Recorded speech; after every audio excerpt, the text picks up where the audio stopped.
نحمده ونصلي على رسوله الكريم أما بعد লাখ লাখ শুকর সেই মহান রব্বুল আলামিনের, যিনি দয়া করে আমাদেরকে দীর্ঘ এক মাস সিয়াম সাধনার পরে ঈদুল ফিতর অনুষ্ঠান উদযাপন করে আবার জুমার নামাজে জমায়েত হওয়ার সুযোগ করে দিয়েছেন। সৃষ্টির শুরু থেকেই মহান রব্বুল আলামিন মানব জাতিকে সৃষ্টি করে জগতে শান্তি প্রতিষ্ঠা করার চেষ্টা করেছেন।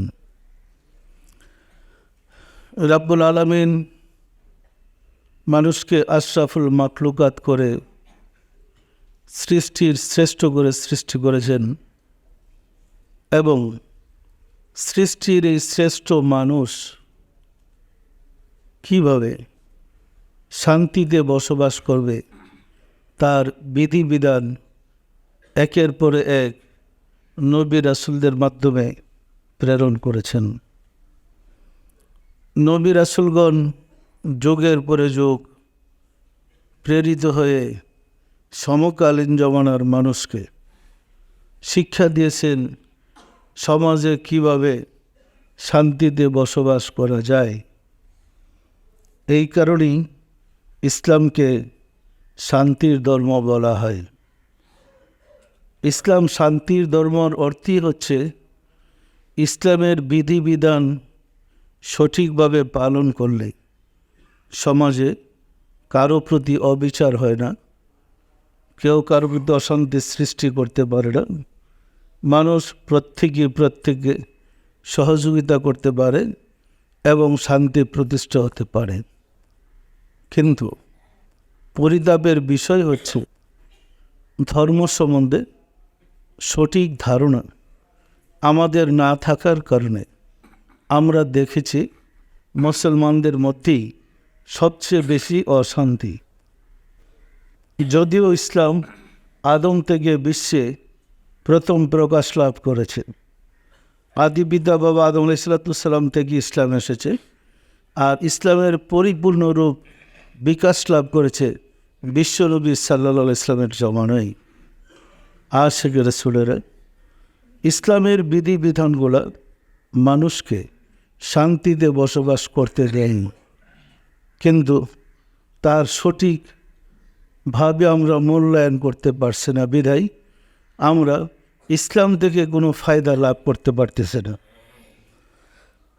যেমন ধরেন মাহে রমজানুল মুবারক, ধর্মীয় বিধিবিধানের কথাগুলাই ধরেন।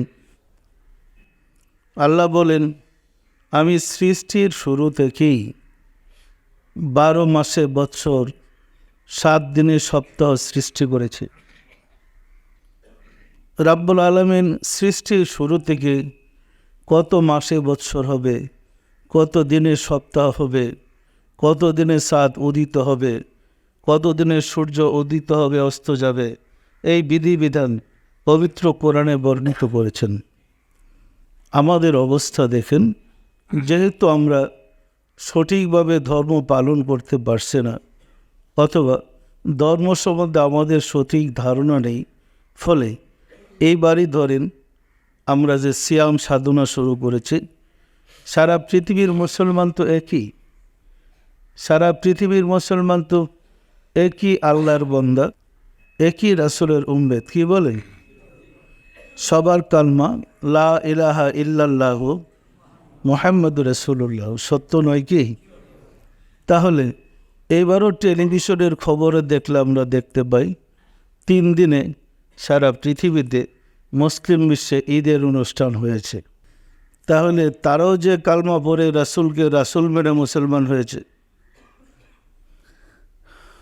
যারা মঙ্গলবার ঈদ করেছে তারাও তো একই কালমা পড়ে মুসলমান, আর যারা বুধবার ঈদ করেছে তারা তো এক কালমা পড়েই মুসলমান।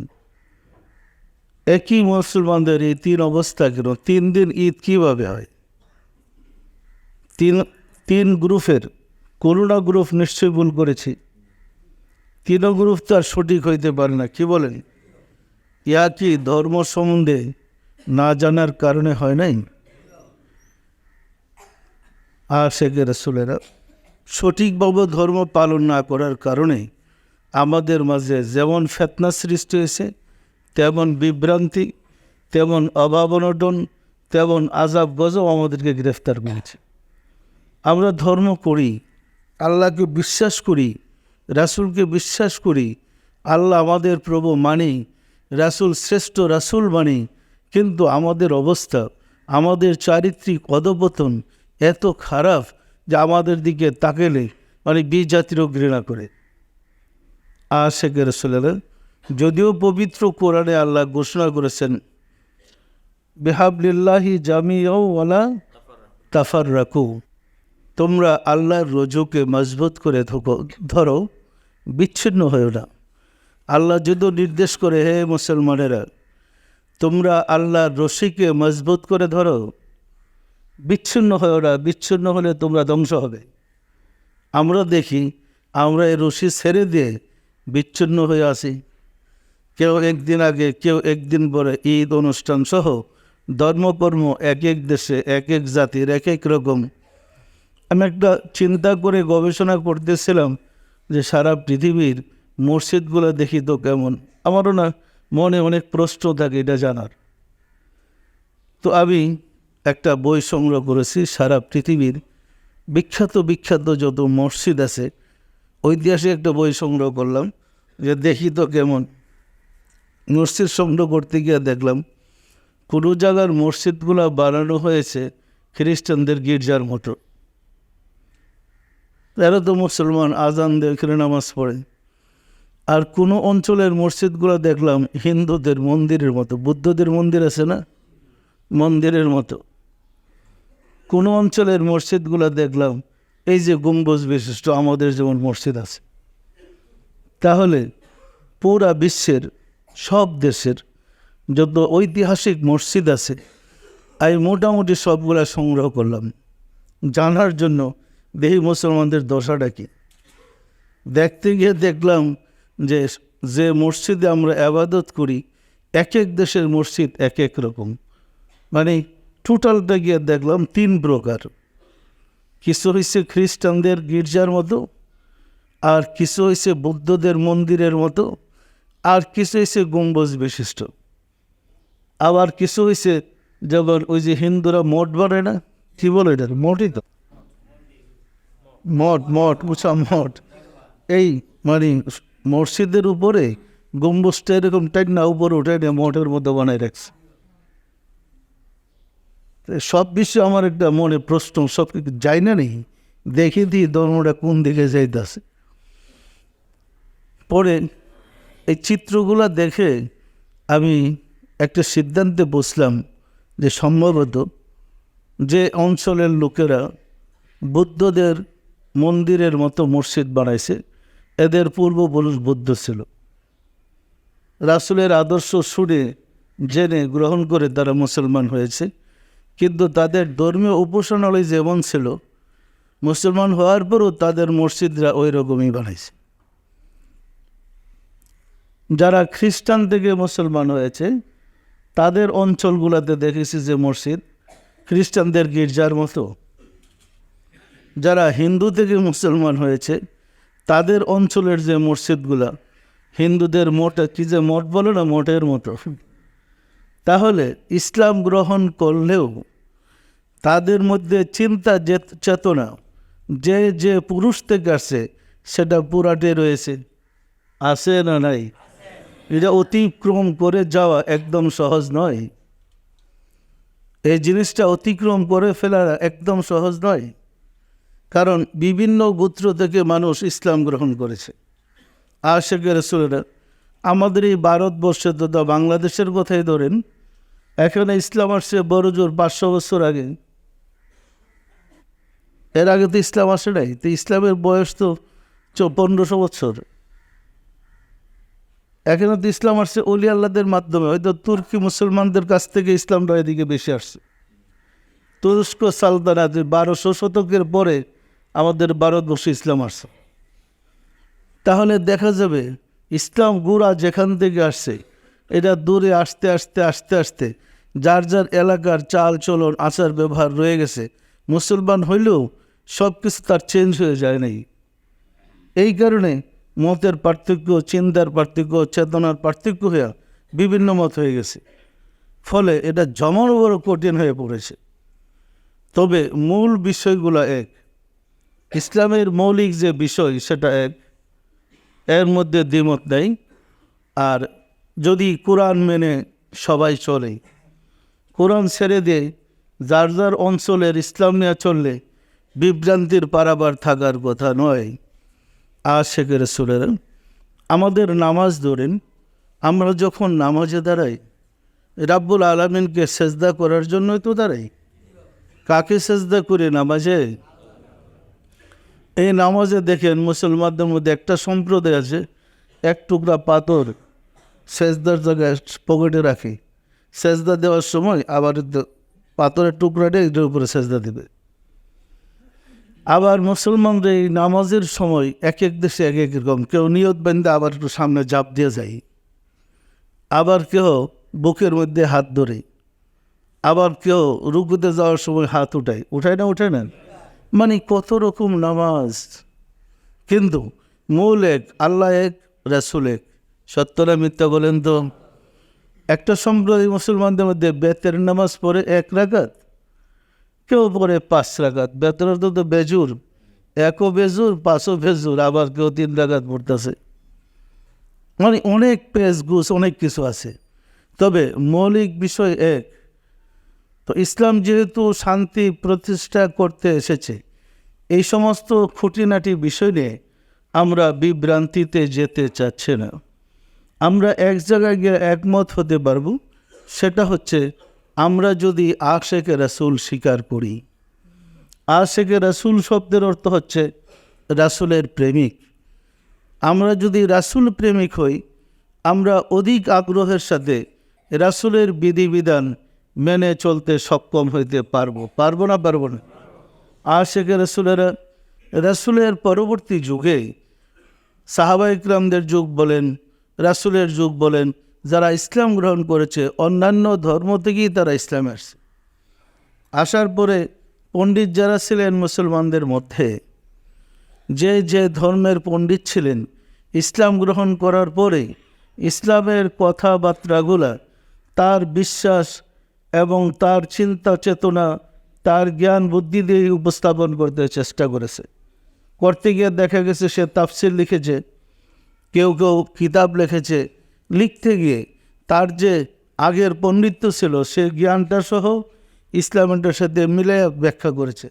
করতে গিয়ে যে যে ধর্ম থেকে আসছে ঠেলতে ঠেলতে ওই চিন্তা চেতনার ভিতরে ঢুকে গেছে।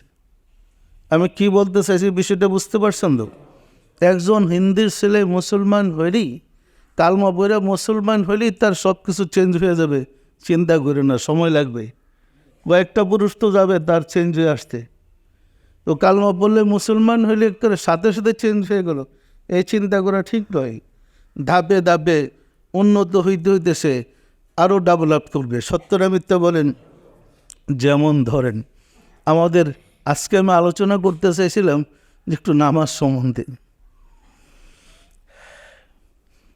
সম্বন্ধে আলোচনা করতে চাইছিলাম এই কারণে, আমরা এই সাবজেক্টটা খুব বেশি আলোচনা করি না, এমনি হুজুরি দিলে নামাজ প্রসঙ্গে বলি।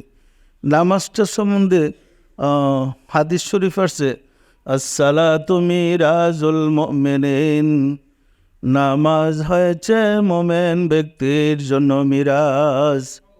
যিনি মোমেন, নামাজে তার আল্লাহর সাথে দিদার হবে। মোমেন ব্যক্তি নামাজে আল্লাহর সাথে কথোপকথন করেন, মোমেন ব্যক্তি নামাজে আল্লাহর সাথে আলাপ আলোচনা করেন। এখন কথা হচ্ছে নামাজটা মোমেন ব্যক্তিদের জন্যেই, শুধু কেবল আল্লাহর দিদার লাভ করে নিজের তৃপ্তি লাভ করার জন্যে এবং সান্নিধ্যে বসার জন্যে এবং আল্লাহর থেকে কথোপকথন করার জন্যে। যেমন রাসূল পাক সাল্লাল্লাহু আলাইহি সাল্লাম মেরাজ গিয়ে আল্লাহর সাথে কথাবার্তা বলেছেন না নীরব ছিলেন? অনেক আদান প্রদান হয়েছে, নামাজে কিন্তু আদান প্রদান হওয়ার কথা ছিল। অন্তত এটা তো শিওর আমরা নামাজে আল্লাহকে সেজদা করেছি, না আর কাউকে? কাকে সেজদা করেছি? তাহলে আল্লাহ তো আমাদের সামনে। সামনে না থাকলে এই দোয়াটা পড়ে আনতে হয়, ইন্নী ওয়াজ্জাহতু ওয়াজহিয়া লিল্লাযী ফাতারাস সামাওয়াতি ওয়াল আরদ। এই দোয়াটা আমরা পড়ি নামাজে দাঁড়াই। এটা পড়ার অর্থই হচ্ছে আল্লাহ আমার সামনে, তাকে আমি সেজদা করি। আল্লাহকে আমার সামনে হাজির করে সেজদা করার জন্যেই আমরা নামাজে এই দোয়াটা পড়া শুরু করি। সত্য না মিথ্যা বলেন? এখন নামাজে দাঁড়িয়ে আমরা প্রথম সূরা পড়ি, সূরা ফাতিহা। সূরা ফাতিহার মধ্যে আসছে আলহামদুলিল্লাহি রাব্বিল আলামিন। সেটা হচ্ছে আল্লাহর চরম প্রশংসা। তিনি শিখিয়ে দিয়েছেন কিভাবে সালাতে আপনি আল্লাহকে প্রশংসা করবেন, এবং সেই প্রশংসা সম্মিলিত একটা সূরা, সূরা ফাতিহা। আমরা নামাজে সূরা ফাতিহা পড়ে আল্লাহর প্রশংসা করলাম। প্রশংসা করলে তিনি খুশি হবেন, আমাদেরকে কিছু দিবেন। তিনি তো আমাদের প্রভু, আমাদের মহান মালিক। তার প্রশংসা করে দ্বিতীয় জায়গায় আমরা যা চাচ্ছি সেটা হচ্ছে প্রশংসার পরে আমরা বলবো আমরা কি চাই। কেন সালাতে দাঁড়িয়ে আল্লাহর প্রশংসা করলাম, এরপর আমরা কি চাই আল্লাহর কাছে। যেমন উপমাস্থলে এইরকম বলতে পারেন, আপনার কোনো অঞ্চলে যদি কোনো মন্ত্রী বা কোনো সরকারি কর্মকর্তা কোনো অনুদান নিয়ে যায়, যাওয়ার পরে যারা তাকে দাওয়াত করে নেই তারা তাদের সন্তুষ্টি করার জন্য একটা মানপত্র বলেন বা শ্রদ্ধাঞ্জলি বলে লিখে না। তো শ্রদ্ধাঞ্জলিতে প্রথম অংশে থাকে ওই যে কর্মকর্তা যান তার প্রশংসা, আর দ্বিতীয় অংশে থাকে যে আমাদের এই প্রতিষ্ঠানে যে আপনি আসছেন, আপনি আমাদেরকে কি দিবেন, এই প্রার্থনাটা। সত্য না মিথ্যা বলেন? একটি স্কুলে উনি গেলেন, শিক্ষামন্ত্রী, প্রথম তার প্রশংসা করে শ্রদ্ধাঞ্জলি পাঠ, শেষ অংশে আমাদের স্কুলের কি সমস্যা আছে এটা তুলে ধরে এর জন্য প্রার্থনা করা হয়। সত্য না মিথ্যা বলেন? সালাত হচ্ছে আল্লাহর সাথে কথোপকথন, আল্লাহর কাছে কিছু চাওয়া এবং পাওয়ার। আমরা সালাতে দাঁড়িয়ে প্রথম অংশে শ্রদ্ধাঞ্জলির অংশ হিসেবে সূরা ফাতিহা বললাম। শেষ অংশ আমি কি চাই, কিসের জন্য সালাত, এটা বলার আছে না নাই? দেখেন অজ্ঞতা আমাদেরকে কোথায় নিয়ে ঠেকেছে। আমরা করি কি, সালাতের দ্বিতীয় অংশ সূরা ফাতিহা পড়ার পরে যার যে সূরা মুখস্থ আছে, কোরআন শরীফের যার যে আয়াত মুখস্থ আছে, আল্লাহ ভরসা তাই শুরু করে দিলাম। যেটা জানেন এটা দিয়ে আল্লাহর সামনে দাঁড়িয়ে বলতেছি যে আমি ওই আয়াত মুখস্থ বললাম, পড়ার পরে আমি কি কিছু পাবো? যদি সালাতের সাথে আর মালিকের সাথে কোনো সম্পর্ক না থাকে, কিছু পাওয়ার আশা আছে? আশিকের রাসূলের যেমন ধরুন কোরআনের মধ্যে অনেক কথা আল্লাহ বলছেন, গোটা কোরআনটার প্রতিটা অক্ষর আল্লাহর বাণী, আমাদের কাছে চরম এবং পরম শ্রদ্ধার। কিন্তু এখানে নামাজের বিধান আছে, রোজার বিধান আছে, হজের বিধান আছে, জাকাতের বিধিবিধান আছে, সাংসারিক কাজকর্মের বিধিবিধান আছে, অফিস আদালতের নিয়ম কানুন আছে, পারিবারিক ব্যাপার স্যাপার আছে, মিরাসের ব্যাপার স্যাপার আছে, বিবাহ জায়েজ না জায়েজের ব্যাপার স্যাপার আছে, তালাকের বিধিবিধান আছে। অর্থাৎ একটা মানুষ জগতে চলতে গেলে যত নিয়ম কানুন আছে সব কিছুই পবিত্র কোরআনে বর্ণিত হয়েছে না হয় নাই? সেই নিয়ম কানুনগুলো যার জীবনের গতি যেখানে যায়, চলার পথে যার যেখানে যে জিনিসটা ব্যবহার হয়, সেই কোরআনের বিধানটা ওইখানে ব্যবহার করতে হবে, নাকি এটা সব জায়গায় ব্যবহার করা যাবে? আশিকের রাসূলেরা যেমন ধরেন বাজার থেকে আমরা সদাই করে নিয়ে আসি, বাজারের সদাইয়ের মধ্যে মাছ মাংস থাকে, তরি তরকারি থাকে, তারপরে জামা কাপড় থাকে, চাল ডাল থাকে, মানে তেল মোবিল সব কিছুই থাকে না?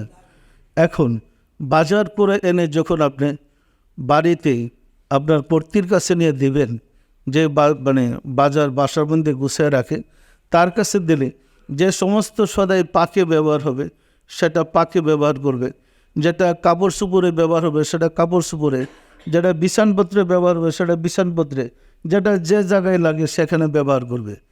এখন যেহেতু আপনি পয়সা দিয়ে সদাই করে আনছেন, এখন সবই যদি তরকারি পাকায় খাওয়াইতে চাই, এ তো ডায়েরি হয়ে মরা ছাড়া কোনো বোধ নাই। কি সত্যটা মিথ্যা বলেন?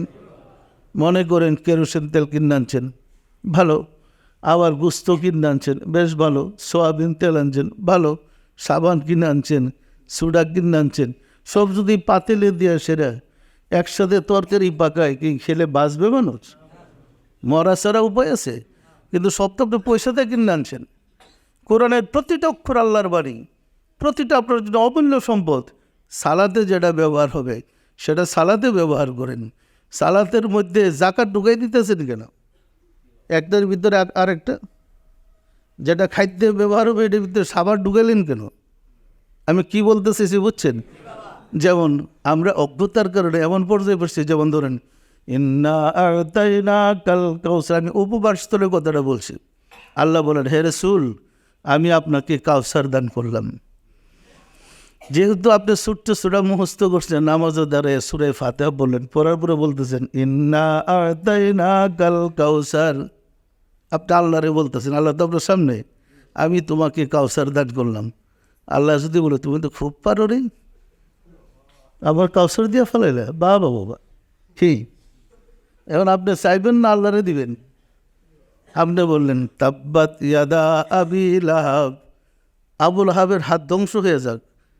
আল্লাহ যদি বলে এই বোকা, আবুল হাবের হাত এখনো আছে, ধ্বংসের বাকি, এ তো 1400 বছর আগে শেষ। অথবা আপনি বললেন লাকুম দিনুকুম ওয়ালিয়া দিন, ওযু করে আল্লাহরে সেজদা করতে, কইতেছেন তোমার জন্য তোমার ধর্ম, আমার জন্য আমার ধর্ম। কি কি হচ্ছে এগুলা? একটু চিন্তা করেন। আমরা যদি রেজাল্ট পেতে চাই, কীভাবে আমাদের কাজটা করতে হবে? জমিনে ফসল বুনাইলে কীভাবে বুনাইলে ভালো ফসল আসবে আমরা জানি। কারখানার কাম কাজ করলে কীভাবে কারখানা চালালে আমরা উন্নত হবে, প্রোডাকশন ভালো হবে, এটা বুঝি। ধর্ম কীভাবে প্রোডাকশন করলে রেজাল্ট ভালো পাবো, এটা বুঝি না। কোরআনের অক্ষর দিকে একদারসে যার যেখানে খুশি লাগাই দিলাম।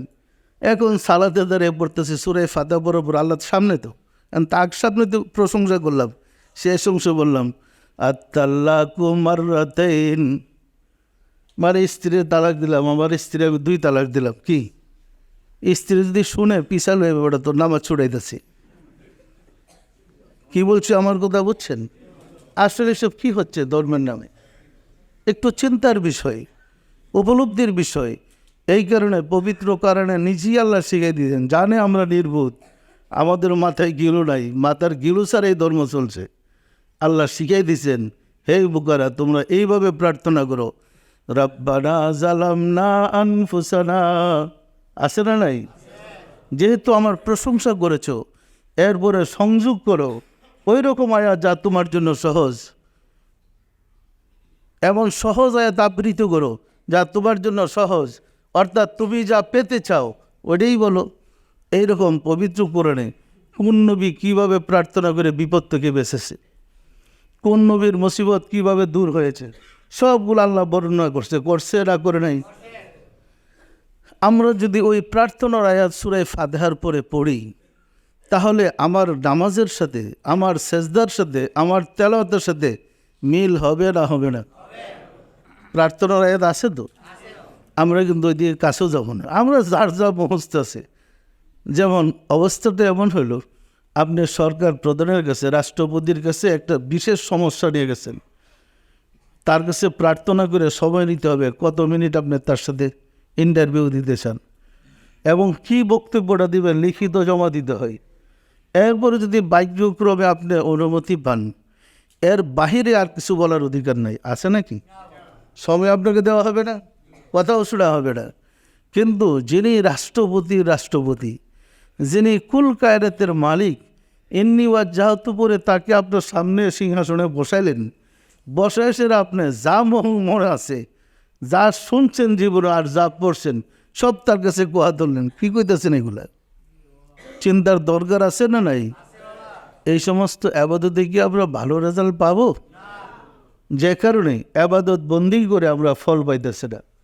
আশিকে রাসূলের।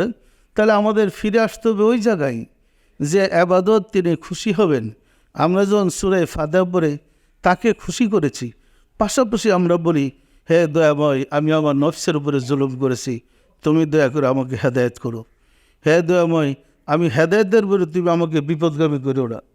হে দয়াময়, তুমি আমাকে মাফ করে দাও। এগুলো বলা যায় না, যায় না? রাব্বানা দিয়া বহু আয়াত আছে, প্রার্থনার বহু আয়াত করে আছে না নাই? নবীরা বিপদে পড়ে কীভাবে প্রার্থনা করেছে আল্লাহ শিখাই দিয়েছেন। তা আমরা ওই আয়াতগুলো যদি পড়ি, আমাদের জন্য নামাজটা হবে আবাদত, সালাতটা হবে আবাদত। এবং দেখবেন পড়ার সাথে সাথে অর্থের দিকে খেয়াল করলে কলবের মধ্যে একটা পরম প্রশান্তি চলে আসবে, আত্মার মধ্যে একটা শান্তি আসবে। অর্থ যদি না জানি আর বিষয়টা না বুঝি, যার যা মুহূর্ত আছে বললাম, হ্যাঁ আপনার নামাজ হইল, কিন্তু ফল পাইলেন কি? আমি কি গুছায় বলতে পেরেছি? কোরআনে সূরা ফাতিহার সাথে অন্য আয়াত যে সংযোগ করতে হবে, তার যে বিধানটা আছে সেটা হচ্ছে, তোমার জন্য যাহা সহজ ওহাই আবৃত করো। তা আমার জন্য সহজ, মহান মালিকের সামনে হাজির হওয়ার সুযোগ পেয়েছি, আমি মাফ চেয়ে নেই, আমি অপরাধী, আমি ক্ষমা প্রার্থী, তুমি আমাকে ক্ষমা করো। সহজ না কঠিন বলেন? আশিকে রাসূলেরা। এই কারণে আপনাদের সুবিধার জন্য আমরা ওজিফার মধ্যে ওই সূরা নামাজের নিয়ম অনুযায়ী বলতে গিয়ে বলেছি যে আপনারা সূরা ফাতিহার পরে প্রার্থনার আয়াত সংযোজন করে নামাজ পড়েন। এতে আপনারা অধিক ফজিলত লাভ করতে পারবেন এবং আল্লাহর নৈকট্য লাভ করা সহজ হবে। হবে না হবে না বলেন তো? আপনারা কি এগুলা পালন করেন? চেষ্টা করবেন ওই নিয়ম মতো কাজ করতে, এর বাহিরে নয়। নিয়ম মতো আগান, তাহলে আল্লাহও খুশি হবে, আপনিও ফল পাবেন। মানে খাদ্যটারে অখাদ্য বানায় লাভ নাই, সুখাদ্যরে কুখাদ্য বানাইলে আপনার পেটে অসুখ হবে। কি পরিষ্কার না? পরিষ্কার না? আশিকে রাসূলেরা খেয়াল রাখতে হবে। আমি আমার মনিবের ডাকে সাড়া দিতে জমাতে এসেছি, নামাজ এসেছি মনিব মহান মালিকের ডাকে সাড়া দিতে। এখন মালিকের সামনে আমি সালাতে দাঁড়িয়েছি।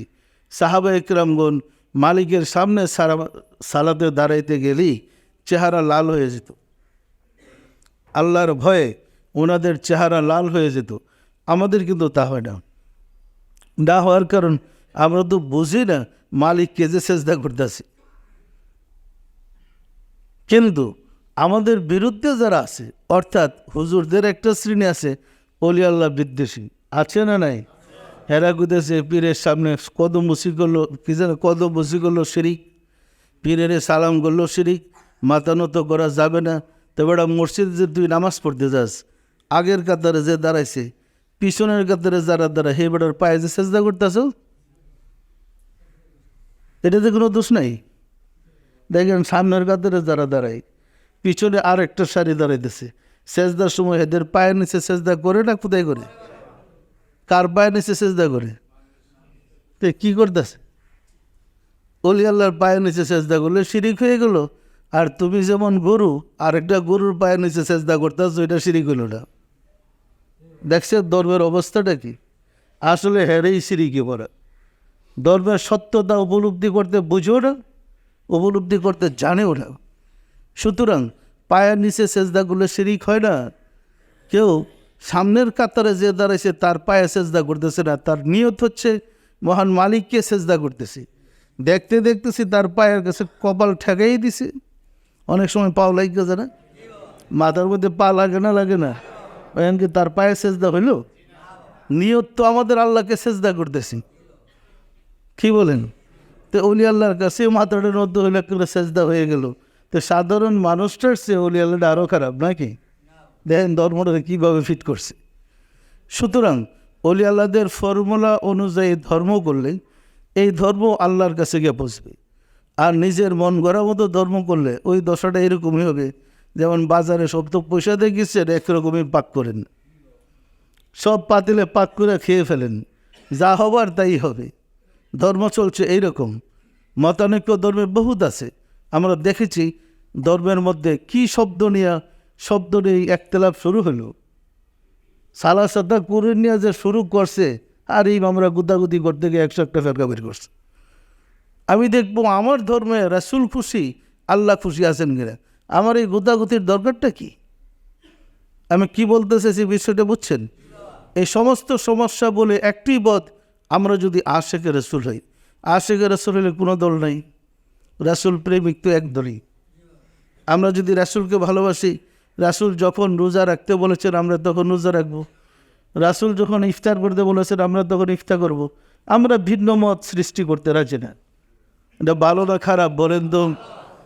তাহলে প্রতিটা ইবাদত হিসাবের সাথে করতে হবে। আমি কি করেছি জানতে হবে, কি ফল পাইছি সেটা জানতে হবে। জানতে হলে নিজেকে আমলটা সঠিকভাবে করতে হবে এবং প্রতি নামাজের হিসাব কিতাবটা আমাকে ঠিক করে নিতে হবে। আমি আজকে সালাত পড়ে, নামাজ পড়ে কি পাইলাম। আশিকে রাসূলেরা, আমাদের দেশে অনেক মত অনেক পদ আছে, কিন্তু ফেতনা ফেসাদ ঝগড়া ঝাঁটিতে নাকি আমরা একটি বলতে চাচ্ছি, আমরা আশিকে রাসূল হইতে চাই। দেখেন, এইবার ছিল লাইলাতুল কদর শুক্রবার দিন নাকি? কী বার ছিল? আমরা কী বারে পালন করছি? আচ্ছা, তাহলে আরবের লোকেরা কী বারে করছে? তো যে রাত্রিটার ইবাদত 1000 মাসের চেয়ে শ্রেষ্ঠ। রাত্র তো একটা, সারা পৃথিবীর জন্য একটা রাত্রি। কেউ একদিন আগে, কেউ এর পরের দিন, কেউ এর পরের দিন, 3 দিন তো এটা হবে না। যারা সঠিক দিনে করেছেন তাদের কদর হবে, আর যারা সঠিক দিন ছাড়া বেঠিক দিনে কদর পালন করতে গেছে তারা হাই হাই করবে। বিয়ে বাড়ির অনুষ্ঠানে দাওয়াত দিছে, তো বিয়ের অনুষ্ঠানে বরযাত্রী সবাই মানে ওই খাওয়া দাওয়া করে পাতিল টাতিল সব শেষ, সব মেহমানরা চলে গেছে, আপনি ওই বিয়ার কাঠটা লয়ে গেছেন খাইতে, গিয়ে পাইবেন হাড্ডি কোটে, আর কিছু ভাগ্যে জুটবে না। কি ওরা খাইয়া যা ফালাই গেছে, ওই তেজপাতার হাড্ডি ছাড়া ভাগ্যে কিছু নাই। দশটা কিন্তু এরকম হবে। কদর আরবের হেরে লয়ে নিল, বাঙালিরা কদর পাইব কি? এদের গেছে গে শুক্রবারে, শনিবার তো আমাদের দেশে কদর ঘরে আসে নাই, আমরা কদর পাবো কোথায়? এই যে একটা সমস্যা, সঠিকভাবে ধর্ম পালন না করার কারণে আমাদের এই সমস্যার সৃষ্টি হয়েছে। এই কারণে আমাদেরকে সঠিকভাবে ধর্ম পালনের চিন্তাটা করতে হবে, পরস্পর আলোচনা করতে হবে, মানুষকে উৎসাহ করতে হবে, উৎসাহিত করতে হবে ইবাদতের এবং আশিকে রাসূল হওয়ার জন্য। আমরা যদি সবাই আশিকে রাসূল হই, কারোর সাথে ঝগড়া রয়, সব মুসলমান ভাই ভাই ভাই হিসেবে আরেকবারে বলি, ভাই ইমুক দিন কিন্তু কদর গুব্বরে চলেন সেরালাই কি কদর জন্য যাই।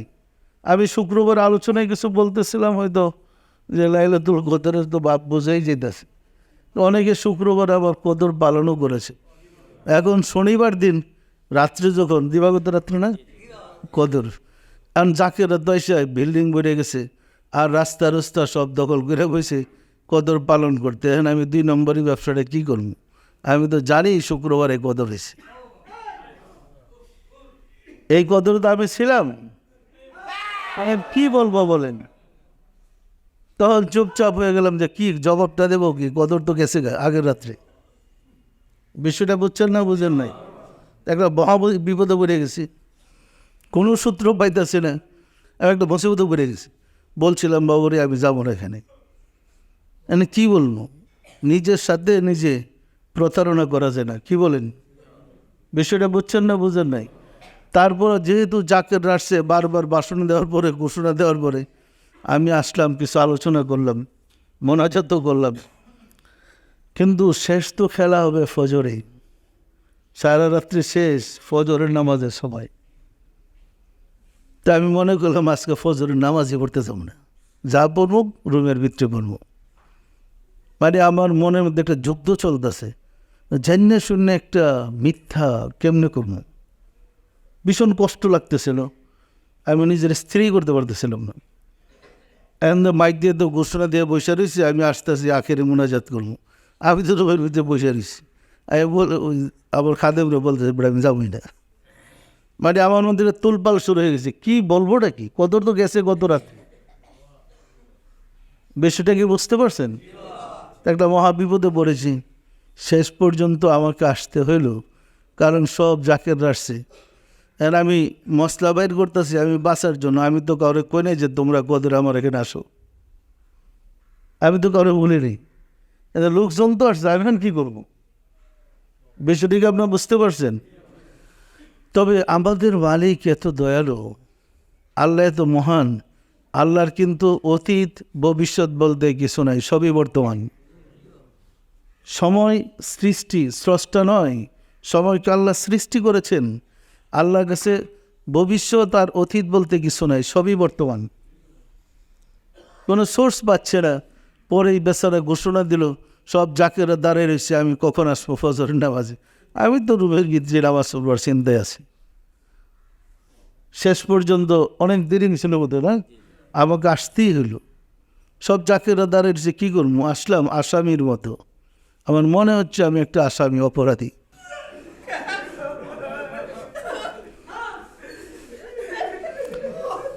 আয়সা যখন মালিকের সামনে হাজির হইলাম,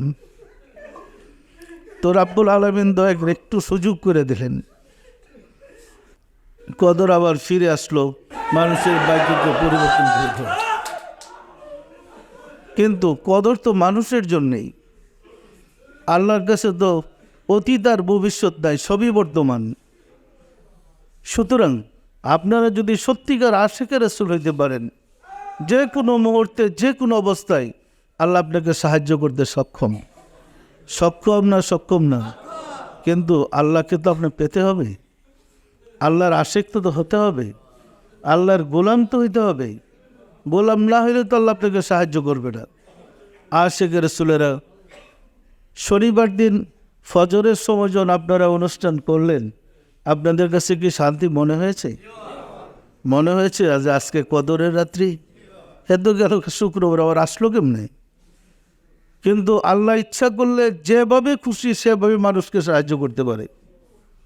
অনেক সময় অনেক কথা আছে যেগুলো আমরা বলতে পারি না, কিন্তু নিজের কাছে মনে হয় একটা অপরাধী, জেনে শুনে একটা অন্যায় করতে যাচ্ছে।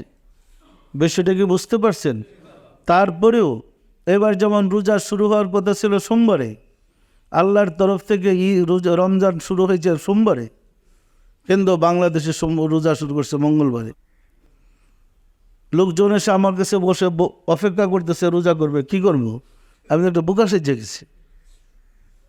আল্লাহর বিধানে রোজা হয়েছে সোমবার, এখন রোজা আল্লাহ ডিক্লার দিচ্ছে সোমবার। যারা আল্লাহ সম্বন্ধে জানে না এদের তো কোনো ভরসাই নেই। যে আল্লাহ সম্বন্ধে জানে সে কী করবে? তো আমরা তো একটা অপরাধী, আসামির মতো। তখন চিন্তা ভাবনা করে আমার ছেলেরা এসে বলল, সেই যে ছেলেরা বললো আমরা রোজা রাখছি। ঠিক আছে রাখো। বড় ছেলে মিশর থেকে ফোন করে বললো, আব্বা আমরা 2 ভাই রোজা রেখেছি, রাখো। আমরা এখানে পরামর্শ বসলাম কি করতে পারি। আমি বাইঙ্গি বললাম, আল্লাহর পক্ষ থেকে রোজা শুরু হয়েছে সোমবারে, তাহলে আমরা কী করতে পারি? তখন একটা আলোচনায় সবার সাথে পরামর্শ করে সিদ্ধান্তে আসলাম, এখন যদি আমরা সোমবারে রোজা ডিক্লেয়ার দিয়ে সরকারের দিকে সরতে পারবো, তাহলে পরবর্তীতে আমরা যে সংস্কারগুলো করব বাস্তবায়ন করা কঠিন হবে। তো বিরাট স্বার্থের জন্যে ঠিক আছে আমাদের নয় একটা রোজা কম হইল, তবু যে একবার সংস্কার আসবে, ফেতনা লাগতে বিভ্রান্তির সৃষ্টি হতে ভুল সংশোধন হবেই। আমরা বলতেছিলাম, আমাদের কথাটা ছিল এরকম, ধর্ম চলবে আল্লাহর ইচ্ছায়, দেশ চলবে সরকারের ইচ্ছায়। আমরা তো দেশ চালাতে চাই না, ধর্মটা ঠিক করতে চাই। কিন্তু সত্য কথা বলতে পারছে না এই কারণে যে সত্য কথা বলতে গেলেই ফেতনা লেগে যাবে। লাগবে না আশিকের রাসূলেরা। এই কারণে সবাইকে সক্রিয় সহযোগিতা করতে হবে যেন আমরা মানুষের এই ভুলটা ভাঙিয়ে দিতে পারি। মানুষের মধ্যে জাগরণ আসলে সরকার বাধ্য হবে একদিনে রোজা একদিনে ঈদ করতে, বাধ্য হবে না আশিকের রাসূলেরা এই বিভ্রান্তির কারণেই ধর্মকেরা খুব একটা শান্তি পাচ্ছে না, নিজের কাছে আসামির মতো মনে হচ্ছে। শূন্য ভুল কেমনে করা যায়? দেখেন, একবার রিস্ক নেওয়া হয়তো আমরা বেঁচে গেছি, সেটা এরকম অনেক আগে, আমার সন তারিখ মনে নেই, আমরা রমজানের ক্যালেন্ডার ছাপাইলাম। আমাদের ক্যালেন্ডার অনুযায়ী সূর্যাস্তের 1 মিনিট পর ইফতার। ক্যালেন্ডার ছাপাই দিছি, পরে ইসলামিক ফাউন্ডেশন ক্যালেন্ডার বের করেছে সূর্যাস্তের 16 মিনিট 18 মিনিট পরেই। এখন আজান না দিলে তো বাংলাদেশে কেউ ইফতার করে না, আসরের মাগরিবের আজান না দিলে। এখন 15 মিনিট 16 মিনিট আগে যদি রমজান মাসে কেউ ইফতার করে ফেলায়, কিলাকিলি লাগবো? আমাদের জাকিরদের সাথে ডাকাতি, বিভিন্ন এলাকায় কিলাকিলি শুরু হয়ে গেছে ক্যালেন্ডার নিয়ে। ওরা মানে রোজা বাংলা কেন সারাদিন থেকে গাড়ি পরে টাইম হয়ে গেছে, লাগিয়ে গেছে কিলাকিলি। মুসলমানদের তো মানে জেহাদের আর অভাব নাই। তখন আমরা চিন্তা করলাম যে এইবারই শেষ করতে হয়, আর বারবারে গেঞ্জাম করা যাবে না। আমরা ধর্ম মন্ত্রণালয়ে লোক পাঠাইলাম যে আপনাদের সিদ্ধান্ত চেঞ্জ করেন, আপনার এটা ভুল। ইসলামিক ফাউন্ডেশনে বললাম যে আপনারা যে ক্যালেন্ডার দিচ্ছেন এটা ভুল। সূর্যাস্তের 16 মিনিট 18 মিনিট পরে রোজা হয়, ইফতার হয় না। কারণ রাসূল বলেছেন ইহুদিরা দেরিতে ইফতার করে, সারাদিন মুসলমানের ছেলের মতো রোজা রেখে ইফতার করবো ইহুদির আছাড়া হইয়া? কেউ পড়তে চান? যখন এটা খুব সিরিয়াস হলাম, দেখি যে না এরা পারতেই দেয় না। কয় কি দেখেন হুজুরার মশলা, আপনাদের তো ঠিক আছে, আমাকেও ঠিক আছে, 16 মিনিট পরও ইফতার ঠিক আছে, 16 মিনিট আগেও ঠিক আছে, কথাটা কি হক হইল? তখন বাধ্য হইয়া, যখন ওই রমজান মাসে সংসদ চলতেছিল, জাতীয় সংসদ, আমরা তখন ধর্ম প্রতিমন্ত্রী ছিল অধ্যাপক আব্দুল মন্নান মিয়া গাজীপুরের। তখন আওয়ামী লীগের, কারণ সরকারের দল তো এটার পাত্তা দিব না, আওয়ামী লীগের শেখ সেলিমরে আমরা ফিট করলাম। তার কাছে হাদিস, বাংলা অনুবাদ যে হাদিস, যে হাদিসগুলো দিয়ে তারা ব্রিফ করলাম যে আপনি সংসদে এটার উপর প্রস্তাব আনেন। তখন শেখ সেলিম সাহেব প্রস্তাব আনলেন যে মানে এই কথাটা সে বক্তৃতা বললেন ফ্লোর নিয়ে, যে মুসলমানের ছেলে হয়ে রোজা রেখে, সারাদিন রোজা রেখে ইহুদিন আসারের ছেলের মতো ইফতার করতে চায় না। একটা হইসি লেগে গেলো আর কি, সংসদে একটা হইসি লেগে গেলো। এই মুসলমান আবার ইহুদিন আসার মতো, তখন হাদিসটা পড়ে শোনাইছে, বাজ্যে গেছে একটা। তখন সাথে সাথে স্পিকার না ঘোষণা দিলেন, ধর্মমন্ত্রীকে ডেকে বলেন এটা জবাব দেন। ধর্মমন্ত্রী সময় ছিলেন, এরপরে বললেন এটা সমাধান দিতে। উনি আসে 2 দিনের সময় ছিল, 2 দিন পরে জবাব দিবেন। আর তাড়াতাড়ি একটা কমিটি বানাইয়া ওটা বাতিল করে ওই যে আমাদের এই সমাধানে চলে আসছে। এটা হলো এখন এই কথায় আসছে সূর্যাস্তের 3 মিনিট পরে ইফতার, এই এখন যেটা আপনারা করতেছ। পাশাপাশি আমাদের ওইখানে এটাই ছিল যে আজান দিলেই রোজা মানে আর খাইতে পারবেন না সেহরি। আমাদের দেশে মাসলা আছে, আপনি খাইতে বসছেন তো অর্ধেক খাইছেন, এর ভিতরে দেওয়া বসছে আজান মসজিদে দিছে, পরে এখন কী করবেন? বাকি অর্ধেক কিছু তো মানে গলার মধ্যে আছে, কিছু মুখের ভিতরে আছে, এটা গিলবেন নাকি ফালাই দিবেন, কী করবেন? পানি পুরি তো আর খাইতে পারবেন না। তখন আমরা ওইটা দিয়ে দিছিলাম যে আজান দেওয়ার মানে পরে নিটান্ন আপনি খাইতে পারেন, কোনো সমস্যা নেই। দেখেন আমাদের ক্যালেন্ডারে লেখা আছে যে সূর্য উদয় থেকে রোজা শুরু হয় আর সূর্যাস্ত পরে রোজা শেষ। আজানের পরে নিটান্ন আপনি খাইতে পারেন, কোনো সমস্যা নেই। সুবে সাদেক থেকে সূর্যাস্ত পর্যন্ত রোজা। এই চাপটা যদিও আমাদের উপরে ঝড়ঝাপটা থাই যাক, কিন্তু মানুষ মেনে নিয়েছে, সমস্যাটা কমছে। আচ্ছা, জাতিকে বাঁচাইলাম না ক্ষতি করলাম বলেন তো? এইভাবে যেহেতু আমরা যেগুলো একটার পর একটা দিতেছি, গ্রহণযোগ্যতা লাভ করতেছি, আমরা চেষ্টা করতেছি মানে মানুষের থেকে দূরে না সরে সবার সাথে থেকে আস্তে আস্তে ভুলটা সংশোধন করে সবাইকে নিয়ে একসাথে ঈদ করবো। এতে কি আপনারা খুশি না বেজার? আমাদের করা উচিত হবে না অনুচিত হবে? আমরা চেষ্টা করতেছি সবাইকে নিয়ে যেন একই দিনে রোজা, একই দিনে ঈদ করতে পারি। আমরা সমাধান দিয়েছি, এটা আস্তে আস্তে মানুষকে বুঝে মানাইতে হবে। মানাইলেই দেখবেন যে মশলা ঘুরে গেছে। কি এখানে কোনো মশলার ব্যাপার নাই, যে বিধানটা আল্লাহর যেটা আছে সেটা শুধু মেনে নেওয়া। এখানে কোনো মুফতির ব্যাপার নাই, মুফতির কাজ না, এটা মুফতির কাজ না, এটা রাসূলের কাজ, আল্লাহর কাজ। পরিষ্কার না? পরিষ্কার না? আচ্ছা, মুফতিরা কি চাঁদ দেখে? মুফতিরা কেউ গিয়ে জিজ্ঞাসা করে কবে চাঁদ উঠবে, কবে ডুববে? গরির ঘরটার সময় সম্বন্ধে মুফতির কাছে জিজ্ঞাসা করে? শুধু রোজার মাস আসলে মুফতি চাঁদ দেখে নেব। আর ওইখানে যে আবহাওয়া দপ্তর একটা খুলে রাখছে সরকার, কোটি কোটি টাকা এদের পিছনে খরচ করতেছে, সূর্য আসে যায় কখন, প্রতিদিন টেলিভিশনের সময়টা দিতেছে, সূর্য উদয় অস্তের টাইম দেয় না? দিকে রমজান মাস আসলে এটা ডেকে ফেলাই, উদয় অস্ত দিব না, দিব সেহরি ইফতার। রমজান মাস আসলে এটা দিব না, মানে অনেক পেঁয়াজ, দূরত্ব তো অনেক পেয়ে যায়। তা বোঝা মিলের ধর্ম চলতেছে একটা। আমি কি বলছি বিষয়টা বুঝছেন? আমরা যদি ধর্মের ব্যাপারে জাগ্রত হই, সজাগ হই, আমাদের চিন্তা পরিষ্কার হয়, তখনই না আমরা এটার মূল্যায়ন বা ফল পাবো। এমনি মানে দায় সারা হিসেবে ধর্ম করলে তো ফল পাবো না। আমি কি কিছু গুছায় বলতে পেরেছি? আমার কথা কি আপনাদের মনে পেশ লাগছে?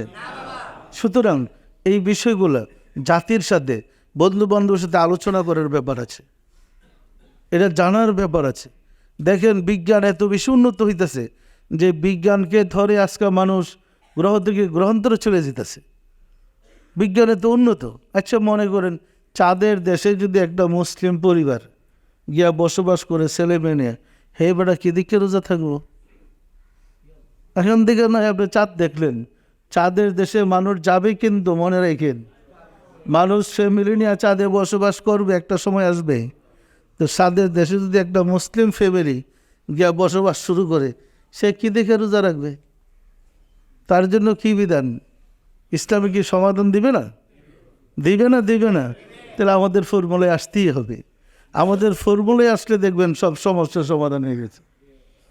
আশিকে রাসূলেরা এই কারণেই গবেষণা অনেক জিনিস সুন্দর করে দেয়। আমরা এমন অনেক কিছু আছে যা কোরআন হাদিস পড়ে হুজুর হয়ে কিছুই জানে নেই।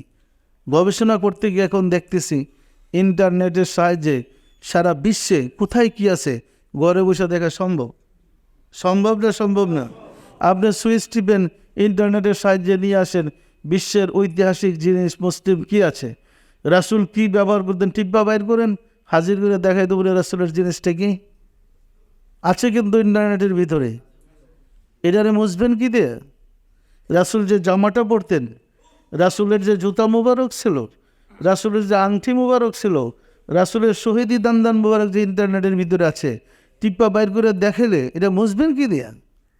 রাসূলের ব্যবহারের বিষয়বস্তুগুলো যে ইন্টারনেটে আছে, এটা মুছবেন কি দিয়ে? রাসূলের 70 তালি পড়াবেন। আমরা যদি ঘোষণা করি 10 কোটি টাকা পুরস্কার, কেউ যদি প্রমাণ করতে পারেন রাসূল 70 তালি জামা পড়ছে, পারবেন না। এই টাকা নেবার মতো একজন মানুষ কোনো মুসলমানের ছেলে হবে না। কারণ ইন্টারনেটে রাসূলের ব্যবহারের জিনিসপত্র সব আছে। জানেন কি আপনারা? আমরা ইন্টারনেট সম্বন্ধে আমার কোনো ধারণা ছিল না। গবেষণায় গিয়ে দেখলাম টিপলে আরও অনেক কিছু বেরিব। মানে আদম থেকে শুরু করে যত নবী, যত রাসূল, যত বিশেষ ব্যক্তি আছে সব ইন্টারনেটের ভিতরে আছে। সুইচ টিপলে বেরিয়ে আসবে। তখন বুঝবেন তাদের স্মৃতিগুলা কেমন, কত সুন্দর, ওনারা কেমন ছিলেন। এমনি তো সব 70 তালি ওনারাই পাইছিল। যত বিজ্ঞান উন্নত হবে সব আপনাদের কাছে হাজির করে দিবে। পরিষ্কার না? পরিষ্কার না? বিজ্ঞান গবেষণা করতেছে ইথার থেকে মহামানবদেরকে ধরার জন্যে। গবেষণা করতে করতে করতে করতে মানুষের কণ্ঠস্বর ইথার থেকে বের করেছে। সৃষ্টির আদি থেকে যে কণ্ঠগুলো আসছে, এখন বাসট করতেছে, গবেষণা করতেছে কার কণ্ঠ কোনটা। রাসূলের কণ্ঠের সাথে ক্যাসেট লাগাই দিলে তো রাসূল বেরিয়ে আসবে। আসবে না? আসবে না? শেখ মুজিবুরের ক্যাসেট লাগালে যেমন ছবি বেরিয়ে আসে, জিয়াউর রহমানের বক্তৃতার ভিডিও লাগালে যেমন জিয়াউর রহমান কথা বলতেছে, ভাষণ দেখা যায়, রাসূলের ওই ভাষণগুলা, বিদায়ের হজের ভাষণগুলা ওই রকম ছবি সহই ইথারের মধ্যে সংরক্ষিত আছে। কন্ট্যাক্ট করতে পারলেই রাসূল, সাহাবা সহ সব দেখানো যাবে। পরিষ্কার না? পরিষ্কার না? যদি বিজ্ঞান বিশ্বাস না করেন, রাসূলকে বিশ্বাস করবেন কেমনে? ভিডিওর ভিতরে যদি শত শত বছরের ছবি থাকতে পারে, ইথারের মধ্যে আল্লাহ সব সংরক্ষণ করে রাখছে না রাখে না? গবেষণা করে কন্ট্যাক্ট করলে তো দেখবেন রাসূল ভাষণ দিতেছে। এই রাসূলটা দাবাইবেন কেমনে? ছবি না হয় না জায়েজ করে পুরা ফেলাইলেন, কিন্তু ইথারের রাসূলটা মুছবেন কি দিয়ে? আশিকে রাসূলেরা যত দিন যায় তত সত্য সত্য হিসেবে প্রকাশিত হবে। হবে না? হবে না? বলেন তো। আমাদের দেশের এক শ্রেণীর হুজুররা বলতেছিল চাঁদে যাওয়া বিশ্বাস করলেই কাফের। কি বিশ্বাস বলছে না? বলে নাই? অথচ বিশ্বের যেটা সেরা কাফের ছিল, মানে বড় বৈজ্ঞানিক, যে নাস্তিক, নীল আর্মস্ট্রং, চাঁদে যাওয়ার পরে চাঁদের মধ্যে ওই বিসমিল্লাহ শব্দের নকশা পাথরে দেখেছে, আজানের দড়ি শুনেছে, সে এসে মুসলমান হয়েছে। তো একটা বড় কাফের গিয়া চাঁদে গিয়া রাসূলের অলৌকিক মুজিজা দেখে মুসলমান হলো, আর আমাদের দেশের যুব্বওয়ালা মুসলমানগুলা কইতেছে সাদে যাওয়া বিশ্বাস করলেই কাফের। যত বেশি বিজ্ঞান উন্নত হবে তত বেশি রাসূলের সত্যতা প্রমাণিত হবে, তত বেশি কোরআনের বাস্তবতা প্রমাণিত হবে। বিজ্ঞান গবেষণা করতে করতে আপনার নূহ আলাইহিস সালামের কিস্তি বের করে ফেলেছে। নূহ আলাইহিস সালামের কিস্তির ছবি আমার কাছে আছে। বিজ্ঞান গবেষণা করতে করতে করতে করতে মুসা আলাইহিস সালামের লাঠিটাও বের করে ফেলেছে।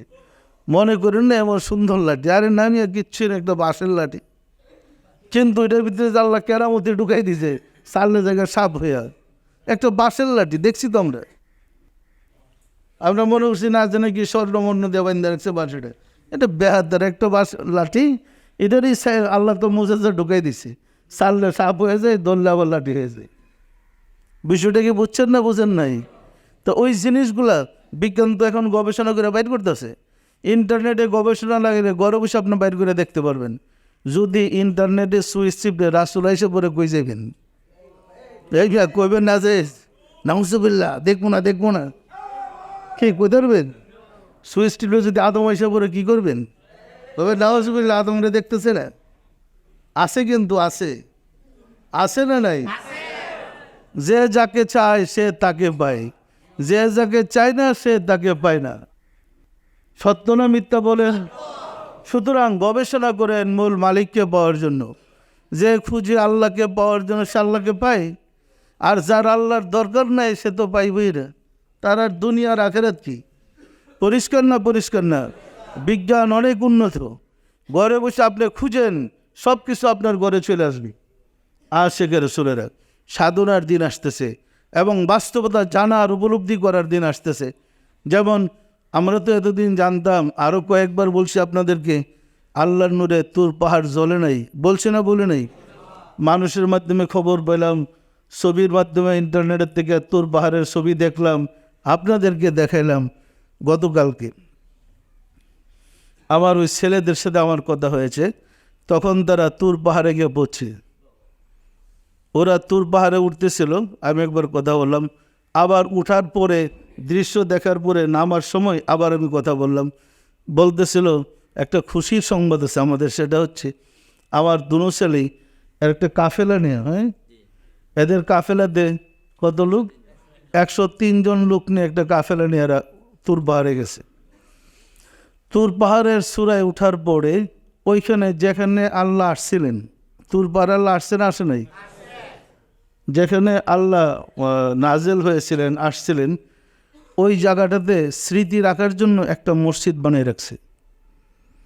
তো ওরা উপরে উঠার পরে জোহরের নামাজের সময় হয়েছে, তো এই সব কাফেলার লোক ধরছে আমার ছেলেকে, হুজুর আপনি ইমামতি করেন। তো আমার ছেলে ওইখানে ইমামতি করে কালকে জোহরের নামাজ তুর পাহাড়ে ওই আল্লাহ যেখানে আসছিলেন ওইখানে নামাজ পড়াইছে। এটা কি আমাদের জন্য একটা শুভ সংবাদ নয়? আলাপ করতেছিলাম যে কেমন দেখেছো, আমি ছেলেদেরকে জিগেলাম আল্লাহর কি ওখানে দেখছো নাকি? ওরা হাসে দোনো ভাই। এখন তোর আল্লাহ বসে নাই কি? এখন আল্লাহর ঘর আছে কিন্তু এখন তোর আল্লাহ বসে নাই, আল্লাহ তো গেছে কলমের ভিতরে, এখানকার পাহাড়ে বয়ে থাকবো। তবে পাহাড়ের অবস্থানটা যেটা বললো একদম স্বর্ণের মতো ঠিক করে, আমরা যা বলছিলাম পুড়ে গেছে, একদম মিথ্যা কথা। পাহাড়টা একদম দেখতে স্বর্ণের মতো চিকচিক করে, উজ্জ্বল নোরানি, একদম কাঁচা হলুদের মতো রং। বলতেছিল নিচের থেকে সোজা উপরে গেলে 2.5 কিলোমিটার উঁচা, আর এরা যে হাইটে গেছে ঘুরে ঘুরে উপরে উঠতে বলছে যে 5 কিলোমিটার সময় লাগছে, 4.5 ঘন্টার মতো সময় লাগছে উঠতে, নামতে লাগছে 2.5 ঘন্টা। এখন তুর পাহাড়ের খবর পাইলাম তো, যে তুর পাহাড় আল্লাহ নূরে জৈলাপুরা ছাই হয়েছিল, আসলে কিচ্ছুই হয় নাই। কেউ তো তুর পাহাড়ে যায়নি, আমাদের দেশের গায়করা বলছে আল্লাহ নূরে তুর পাহাড় জ্বলে গেছে। তাই আমি বলছি যে ওইখান থেকে কিছু আল্লাহ নূরে জ্বলা যে পাথর পুত্র আছে কিছু নিয়ে আসে, অনেক দাম, ওইখানের পাথর নাকি অনেক দাম। এই কারণে বিশ্বের বহু দেশ থেকে সারা বিশ্বের লোকজন ওই তুর পাহাড়ের যায় পর্যটক হিসাবে, গেলে ওইখান থেকে পাথর খুব সুন্দর, তো একদম স্বর্ণের চাকার মতো, ওই পাথর কিনা কিনা নিয়ে আসে। বলতেছিল, বাবাজান পাথর তো অনেক দাম। আমি বললাম, তাও কয়েকটা পাথর কিনা নিয়ে আসে। বিষয়টা কি বুঝতে পারছেন? আশিক রাসূলেরা যে গল্প শুনলেন সব তো ফাও, বাস্তবের সাথে কোনো মিল নেই। কি মিল আছে? সুতরাং সঠিকভাবে ধর্ম না করলে গল্পের ধর্ম করে কোনো রেজাল্ট পাওয়ার কথা না। এই কারণে হয়তো আমরা, আল্লাহ দয়া করলে আমরা চেষ্টা করব আপনাদের হাতে সমস্ত নবী রাসূলদের স্মৃতির একটা বই দিতে এবং ঘটনাগুলো প্রকাশ করতে, কি রাসূলের স্মৃতি আছে, কী কী জিনিস ব্যবহার উনি করতেন, নবী রাসূলরা কী কী করতেন, আদম আলাইহিস সালামের থেকে শুরু করে সব নবী রাসূলদের স্মৃতি আমাদের কাছে সংরক্ষিত আছে। আমরা এটা বই আকারে আপনাদেরকে দেব। উদ্দেশ্য এগুলা জেনে আপনারা দেখে ধর্মের বাস্তবতা আগে জানেন। না জেনে এই ভুল ধর্ম করে কোনো লাভ হবে না। এই ফতোয়ার পাল্লাই করে সত্যরে মিথ্যা, মিথ্যারে সত্য জেনে কোনো লাভ নেই। পরিষ্কার না? পরিষ্কার না? আজকে অনেক গল্প করে বলাইছে না? আসুন রাব্বুল আলামিনের সাহায্য চাই, তিনি যেন দয়া করে আমাদেরকে সিরাতুল মুস্তাকিম, ইহদিনা সিরাতাল মুস্তাকিমে টেনে উঠে নেন। আমিন। আউযু বিল্লাহি মিনাশ শাইতানির রাজিম। বিসমিল্লাহির রহমানির রহিম। আস্তাগফিরুল্লাহ রাব্বি মিন কুল্লি জামবি ওয়া আতুবু ইলাইহি। আয় আল্লাহ, জীবনভর নফসের খাহেশে, শয়তানের ফেরবে যত প্রকার গুনাহ করিয়াছে,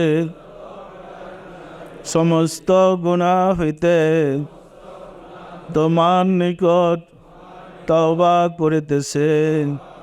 আয় আল্লাহ, দয়া করিয়া আমার তওবা কবুল করো, আমার গুনাহ মাফ করো। লা ইলাহা ইল্লাল্লাহ মুহাম্মাদুর রাসূলুল্লাহ। সবাই দিলের হাত উঠে বলেন আল্লাহুম্মা আমিন।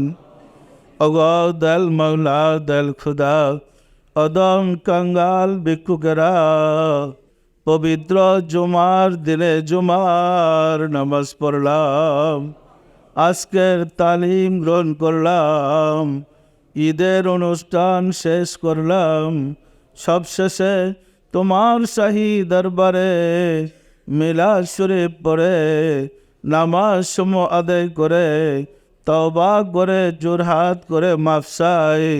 জীবনে যত ভুল বেয়াদবি করেছে দয়া করে মাফ করে দাও, মাফ করে দাও মাওলা।